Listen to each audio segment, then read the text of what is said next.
David, together with the commanders of the army, set apart some of the sons of Asaph, Heman, and Jeduthun for the ministry of prophesying, accompanied by harps, lyres, and cymbals. Here is the list of the men who performed this service. These are the singers, in other words.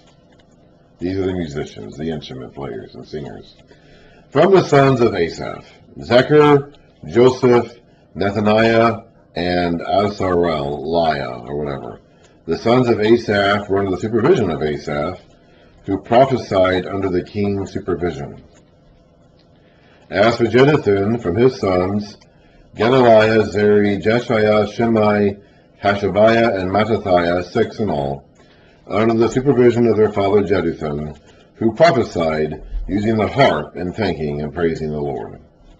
As for Heman, from his sons, Bukiah, Mattaniah, Uzziel, Shubael, and Jeremoth, Hananiah, Hanani, Eliathah, Gidalti, and Romanti Ezer, Joshbek Hashah, Nalothi, Hother, and Mahaziah.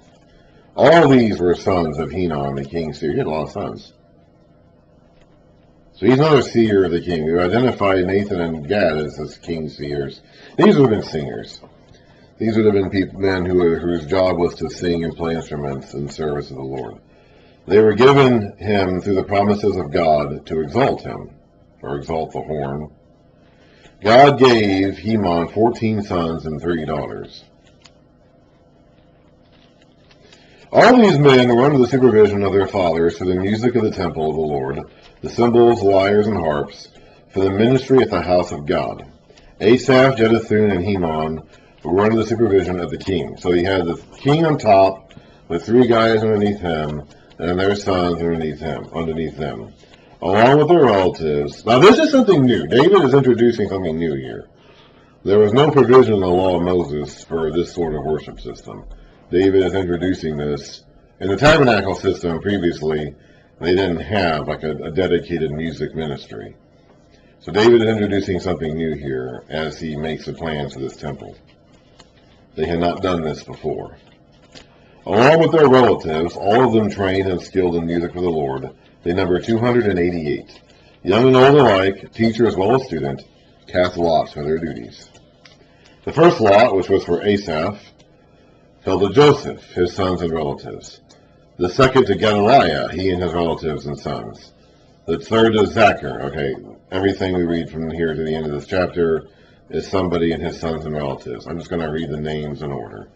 Gedaliah, number 2, Zechar, 3, 4th, Isri, 5th, Nethaniah, 6th, Bukiah, 7th, Jesarela, 8, Jeshaiah, 9, Mattaniah, 10, Shimei, 11, Azarel, 12, Hashabiah,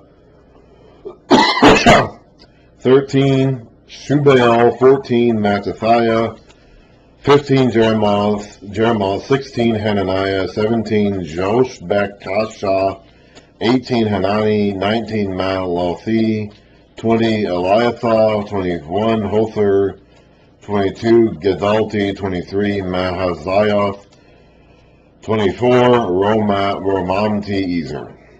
Some of the names you just got done reading, this is a lot they had. The divisions of the gatekeepers. From the Korahites, Meshelemiah, son of Kori, one of the sons of Asaph. I guess he must not have been a musically inclined fellow, huh? Meshelemiah had sons. Zechariah the firstborn, Jediel the second, Zebediah the third, Jothniel the fourth, Elon the fifth, whatever the sixth, and Eliahonai the seventh. Obed-Edom had sons. Remember him? He was the guy who actually had the ark in his house for a few months as David was trying to move it to Jerusalem. Obed-Edom had sons. Shemaiah the firstborn, Jehozabad the second, Joel the third, Sakkar the fourth, Nethanel the fifth, Amiel the sixth, Issachar the seventh, and Pulathai the eighth. For God had blessed Obed-Edom. Remember, he was the one who took care of the ark during the time when David was afraid to go near it. And he was blessed. His son Shemaiah had also had sons who were leaders in their father's family because they were very capable men. Nothing quite like having a competent dude on your side, huh? Someone who just knows how to do things and does them. We have no competence today.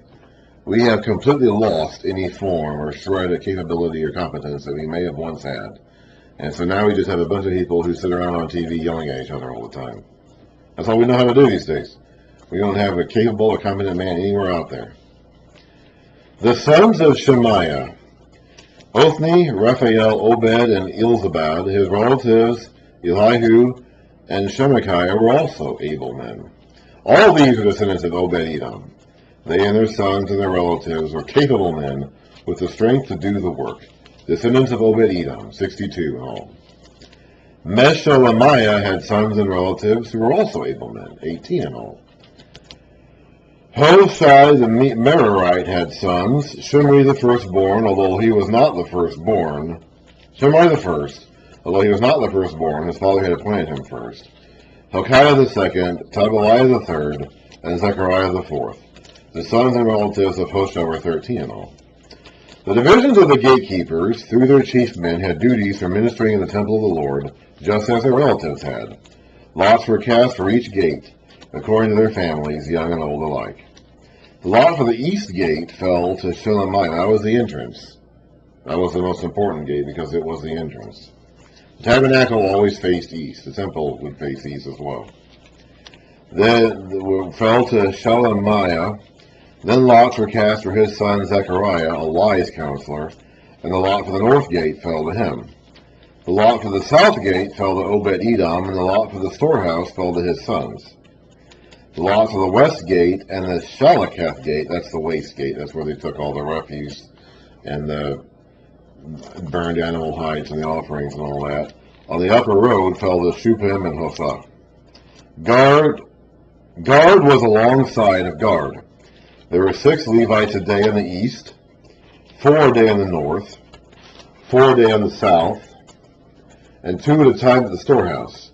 As for the court to the west, there were 4 at the road and 2 at the court itself. These were the divisions of the gatekeepers, who were descendants of Korah and Merari.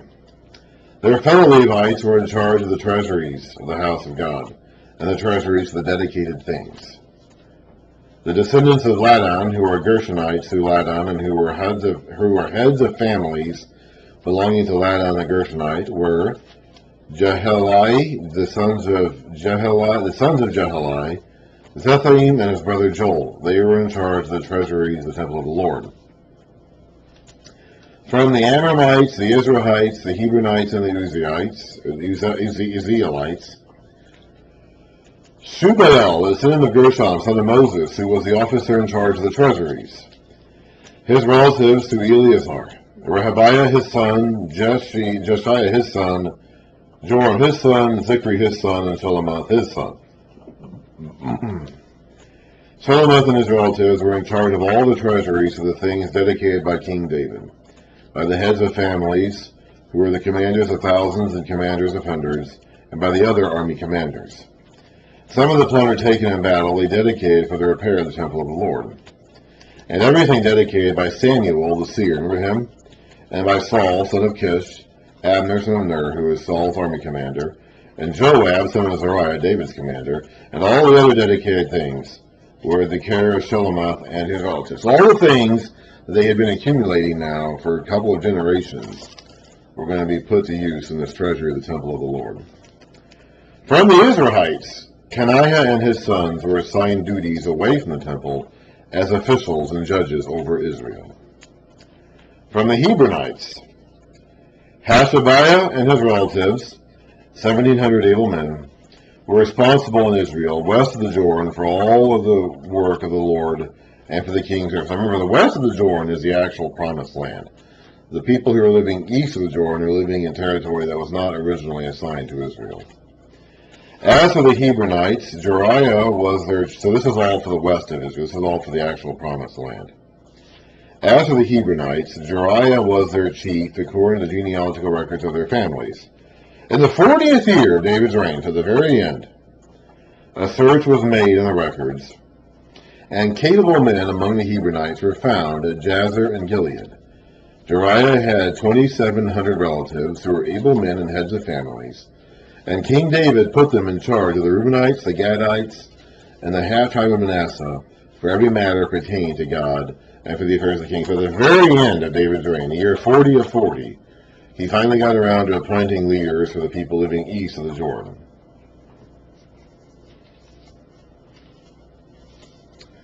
This is a list of the Israelites, heads of families, commanders of thousands and commanders of hundreds, and their officers, who served the king in all that concerned the army divisions that were on duty month by month throughout the year. So this is not the Levites any longer. This is not the army. Each division consisted of 24,000 men. In charge of the first division for the first month was Jashobeam, son of Zabdiel. There were 24,000 men in his division. He was a descendant of Perez, and chief of all the army officers for the first month. In charge of the division for the second month was Dodai, the Ahohite. Milcah was leader of his division. There were 24,000 men in his division. The third army commander for the third month was Benaiah, son of Jehoiada, the priest. So he was a priest who was also a warrior. He was chief, and there were 24,000 men in his division. This was the Benaiah who was a mighty man among the 30 and was over the 30. His son Ammizabad was in charge of his division. The fourth for the fourth month was Asahel, the brother of Joab. Remember Asahel? He died a long time ago. He was one of the first. He died in the skirmish with Abner's men. You know, the holdouts of the remnant army of Saul. So Asahel was not really ever a factor in this division because he was dead before it would have started. His son Zebediah was his successor. So it may have been Asahel's division, but he never would have been in charge of it. There were 24,000 men in his division. The fifth for the fifth month was the commander Shamuth the Israelite. There were 24,000 men in his division. The sixth for the sixth month was Ira, the son of Ekesh the Tekoite. There were 24,000 men in his division. The seventh for the seventh month was Helez, a Pelonite, an Ephraimite.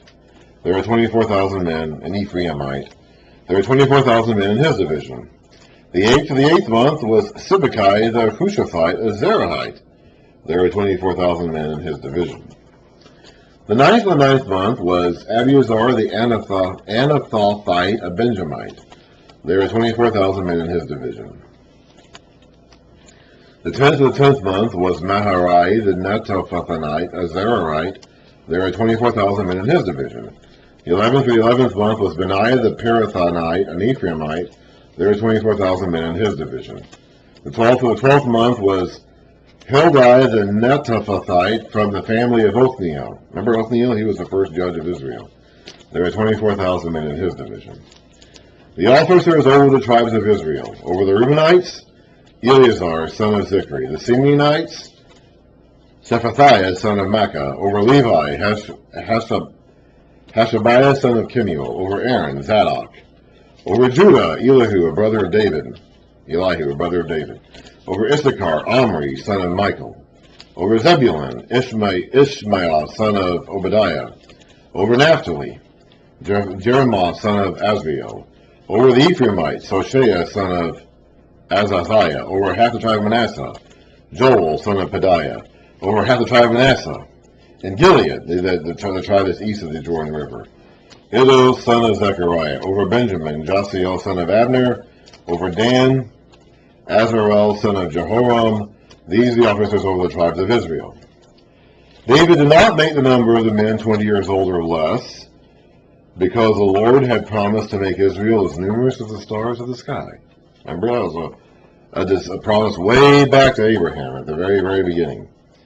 Joab, son of Zeruiah, began to count the men, but did not finish. With wrath came on Israel on account of this numbering, and the number was not entered in the book of the annals of King David. Asmaveth, son of Ediel, was in charge of the royal storehouses. Jonathan, son of Uzziah, was in charge of the storehouses in the outlying districts, in the towns, the villages, and the watchtowers. Ezrai, son of Kilu, was in charge of the field workers who farmed the land. Shimei the Ramathite was in charge of the vineyards. Zabdi the Shifmite was in charge of the produce of the vineyards for the wine vats. Baal-Hanan the Gederite was in charge of the olive and sycamore fig trees in the western foothills. Joash was in charge of the supplies of olive oil. Shitrai the Sharamite was in charge of the herds grazing in Sharon. Shaphath, son of Adlai, was in charge of the herds in the valleys. Obli the Ishmaelite, an Ishmaelite, was in charge of the camels. Jediah the Meronothite was in charge of the donkeys. Jaziz the Hagrite was in charge of the flocks. All these were officials in charge of King David's property. Jonathan, David's uncle, was a counselor, a man of insight, and a scribe. We haven't heard about him before, but apparently he was pretty important. Jehiel, son of Hakmoni, took care of the king's sons. So he was the educator of the princes, basically, of Israel. Ahithophel was the king's counselor. So he turned against him, of course. Which, again, is not mentioned in 1 Chronicles, but we know from Samuel that happened. Hushai the Archite was the king's friend. Ahithophel was succeeded by Jehadiah, son of Benaiah, and by Abiathar. Joab was the commander of the royal army. Okay, that's a list of names.